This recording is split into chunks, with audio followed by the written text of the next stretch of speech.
Hey guys, welcome to Gregsbeerreviews today. It's beer 30.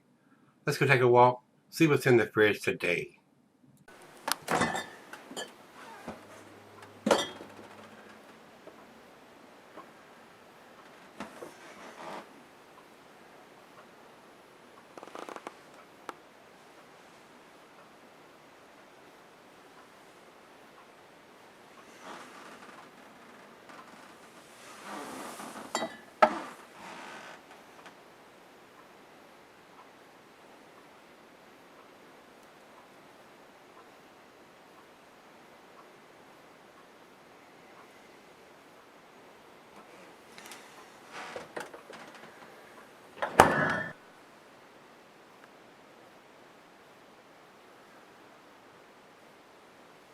Hello everybody, welcome to Gregsbeerreviews today.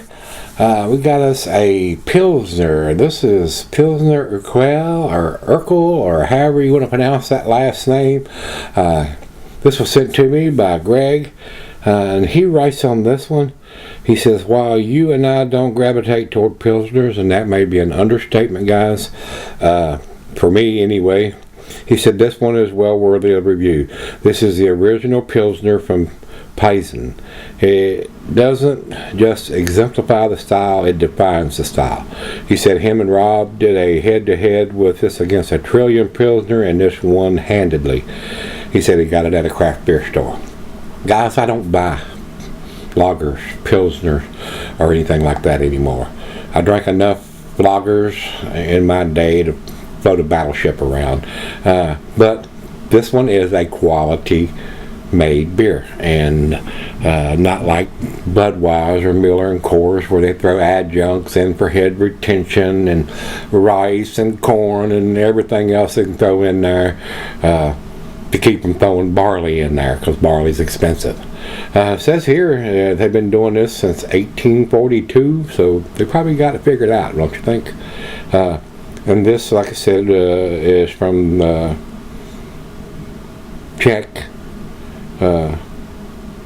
Czechoslovakia, short for Czech. It is a 4.4% alcohol, and that would be the second reason I wouldn't buy it. It doesn't have enough ABV for me. It's just slightly stronger than tea or Kool-Aid. But I am sure, without a shadow of a doubt, that it is a very, very well made beer. And it does have a date on it. It says June 23 of 2019. That's when they want you to have this by. And so we're well within that. Today is the 4th of March of 2019. But I'm sure it is an excellent, well-made beer, guys, with no junk or adjuncts or anything other than yeast, malt, barley, hops. And these beers use European hops. Tettnang or Lesage or Goldings, something like that. It doesn't have that up-in-your-face hop profile that we like over here in the United States, but it would be a definite great alternative to either Bud, Miller, or Coors or anything like that, because you're made with quality ingredients where those guys are using anything they can get their hands on, basically. But we're going to review it. He thought it was a pretty tasty beer, and like I said, this probably, like he says, exemplifies the style. When you look up Pilsner, it should probably have a picture of this beside of it, because this is basically what they're based on, I would think. So let's get on with this, guys. I don't want it to be a 30-minute video, but I don't buy or purchase for myself lagers or pilsners. I don't have enough taste for this guy, and basically they all taste pretty much the same to me. A lot of grassy graininess to them, and this one being a 4.4%, good lawnmower beer is where I would put it. Good transitional beer if you want to get off of some of the macros into something that has more quality ingredients, basically. 40 IBUs according to Untapped, and they have a fairly, it's a long one, so bear with me here, guys. It says in 1842 at our brewery in Plzeňský, brewer Joseph Grohl introduced the world to the first golden Pilsner lager and changed beer forever. His invention soon became the most popular style of beer on the planet. We brewed Pilsner Urquell in the same brewery using the same recipe for over 175 years. Probably got it figured out. Today we are still insisting on using traditional methods like triple decoction and parallel brewing in wooden lagering barrels. It takes longer but means we never compromise on our taste. Pilsner Urquell signature flavor balances sweetness from the triple decocted malt and bitterness from our Saaz hops. The thick head of dense wet foam adds smoothness and seals in flavors and aroma. In every sip of Pilsner Urquell, you notice a refreshing crispness from natural carbonation and subtle caramel tones and a clean finish with a pleasantly hoppy bitterness. So we're gonna do it. We're gonna get it on here, guys. But I don't know where it's going to end up in my category because, like I said, these beers do not have enough taste for this guy. If I'd have had this 20 years ago, it would have probably been pretty damn impressive. So let's do it. Let's get on with it and see what we have here. I know this is a quality beer, guys. I mean, they've been brewing it for 175 years. I think they've got everything figured out here, guys. So into the glass we go. And I'm going to pour this fairly aggressive.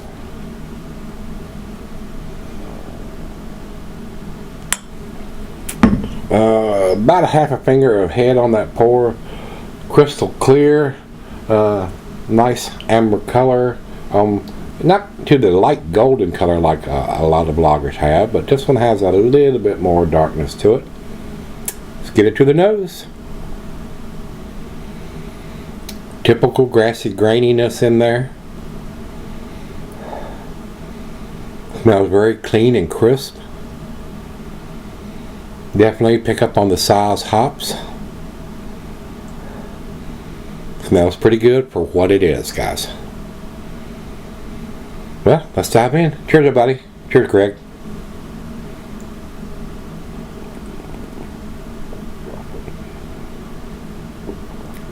Very smooth, very easy drinking, a very tasty beer if you're into the Pilsners.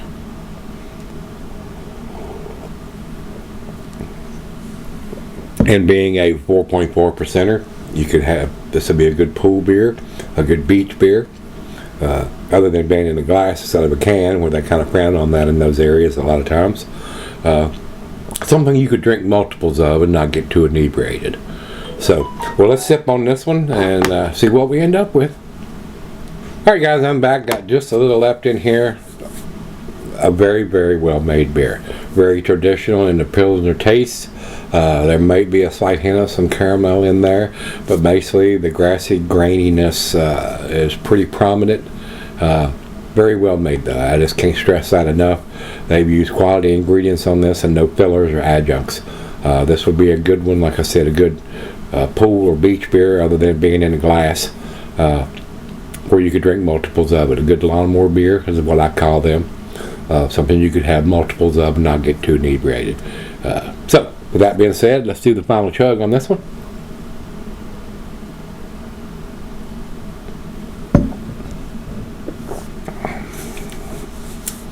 Fairly tasty, guys. I'm probably going to go against the grain on that because I'm judging for what it is. This is not something no hop up in your face. This is a traditional Pilsner. So it's not super hoppy.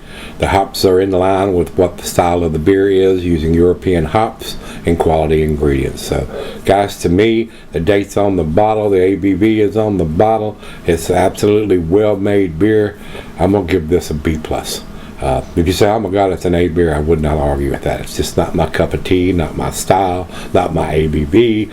It's just well made, but not my cup of tea. So, once again, Greg, thanks for sending it to me. I may have had this many, many years ago before I started doing beer reviews, just to give it a whirl, give it a try, before I got super heavy into the hoppy beers and all that stuff. But it is a well-made beer. So, for me, guys, 89, that's where I'm going to put it. We'll run over to Beer Advocate. Beer Advocate says 3.6 out of 5, so that's in their B range, not quite to the B+. So I'm giving it a better grade than them. And over to Untapped, they have it at 3.35. That's in their B- scale. I think it's better than that. You know, if you're expecting a hot bomb in this or something, I mean, it's not what it's about. I'm judging it on what it is. It is a super well-made quality Pilsner that they've been brewing for 175 years with no adjuncts, fillers, anything like that. So definitely well made. And like I said, if you think this is an A beer, I would not argue with that one iota. So, but it's just not for me, but I know it's a well-made beer. So with that being said, if you've had this, a Pilsner Urquell, let me know what you think. Till we meet again, let's go see what's in the fridge.